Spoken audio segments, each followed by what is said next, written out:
Hello everyone, good morning. তো আজকের ভিডিওটা স্টার্ট করছি এখন থেকে, মানে এখন বাজে 4:15। এখনো বাইরে লাইট জ্বলছে, পুরোপুরি অন্ধকার। হ্যাঁ জানি আগের ভিডিও থেকেই সাসপেন্স রয়েছে যে আমি কোথায় যাচ্ছি, তো ভিডিওটা লাস্ট পর্যন্ত দেখতে থাকো, ঠিক জানতে পারবে আমি কোথায় যাচ্ছি। তুই কি রেডি?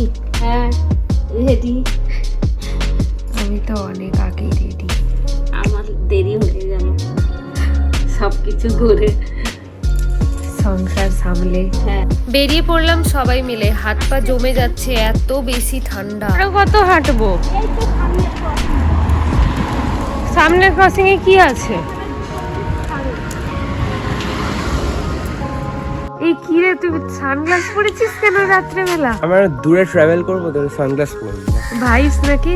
অনেকক্ষণ ধরে ওয়েট করার পরে বাস তো পেলামই না, শেষমেশ এই গাড়িগুলো যাচ্ছিল, তো আমরা ওটাতেই যাচ্ছি। এখন পৌঁছে গেছি হাওড়াতে, বুঝতেই পারছো ব্রিজটা দেখে। হ্যাঁ, এটা হাওড়ার ব্রিজ।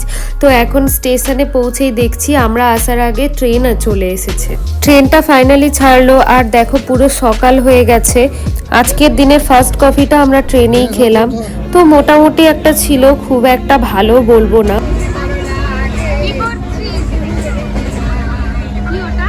বাদাম বাদাম তুই লুচি খাচ্ছিস না?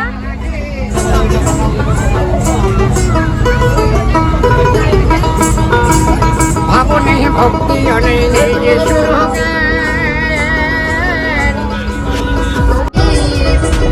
জানি না আমার কবি হবে দেখা দেখি বলে যত মা। এভাবে গান শুনতে শুনতে আমরা পৌঁছে গেলাম রামপুরহাট স্টেশনে। তো আমরা এখন সবাই রেডি হচ্ছি নামার জন্য। নেমেই ওভারব্রিজ ক্রস করতে হয়। যারা এই রামপুরহাট স্টেশনে নামে সবাই প্রায় তারাপীঠ মন্দিরে যায়, তো আমরাও যাচ্ছি তারাপীঠ মন্দিরে।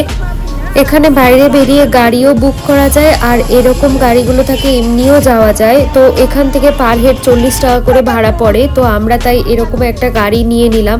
আমরা বুক করিনি, এমনি যাচ্ছিলাম। তো গাড়িতে এখন উঠে পড়েছি। গাড়ি থেকে নেমে মন্দিরে যাওয়ার রাস্তায় রয়েছে দুপাশেই প্রচুর দোকান আর হোটেল। তো আমরা একটা হোটেলে গিয়ে ড্রেস চেঞ্জ করে এখন চলে যাব মন্দিরে। অনেকটাই দেরি হয়ে গেছে আমাদের, কারণ আমরা আজকেই ফিরবো মন্দিরে পুজো দিয়ে। তো এখন গিয়ে লাইনে দাঁড়ালাম। এখানে প্রচুর ভিড় হয় আর প্রচুর লম্বা লাইন হয়, তাই ভাবলাম যে লাইনে দাঁড়াবো না বেকার, তাই দিদিদের দাঁড় করিয়ে আমি আশেপাশেটা একটু ঘুরে দেখবো বলে বেরোলাম। যেহেতু আজকেই কলকাতা ফিরতে হবে, তাই একদমই সময় নষ্ট করা যাবে না। মন্দিরের পাশেই রয়েছে নাকি একটা শ্মশান, তো ওখানেই আমি যাচ্ছি এখন। দেখতেই পাচ্ছ চারিদিকে শুধু ছাই আর ছাই। শ্মশানে ঢোকার মুখে এইগুলোই বিক্রি হচ্ছিল। তো তোমরা কেউ কি জানো এটার নাম কি? আমি তো ভুলেই গেছি, জেনে থাকলে কমেন্টে জানাও। পাশেই রয়েছে বামাখ্যাপার মন্দির, তো ওখানে আমরা গেছিলাম। আর এখানেও কিন্তু খুব একটা কম ভিড় হয় না। আর এই হলো সেই বলি দেওয়ার খাড়া, তো এখানেই বলি দেওয়া হয়। তো এটাও পুজো হচ্ছে। ফটো সেশনের জন্য এখানে বাঘ নিয়ে দাঁড়িয়ে আছে দাদা। এখানেও অনেকটাই লাইন হয় যা দেখলাম।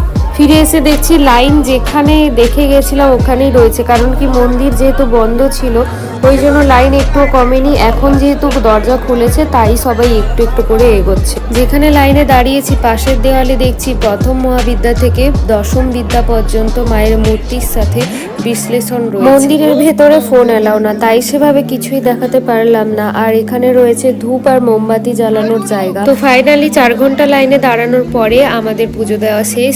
তাই এখন তাড়াতাড়ি করে হোটেলে গিয়ে ব্যাগ নিয়ে বেরিয়ে পড়লাম ফেরার উদ্দেশ্যে। মন্দিরের সামনে থেকেই গাড়ি পাওয়া যায় রামপুরহাট স্টেশন যাওয়ার জন্য, তো ওটাতেই এখন আমরা রামপুরহাট স্টেশন যাচ্ছি। সারাদিন ধরে সেরকম কিছুই খাওয়া হয়নি, আর স্টেশনের আশেপাশে ভালো কোনো দোকানও নেই, তাই মুড়ি ঘুগনি আর একটা করে চপ সবাই খেয়ে নিলাম।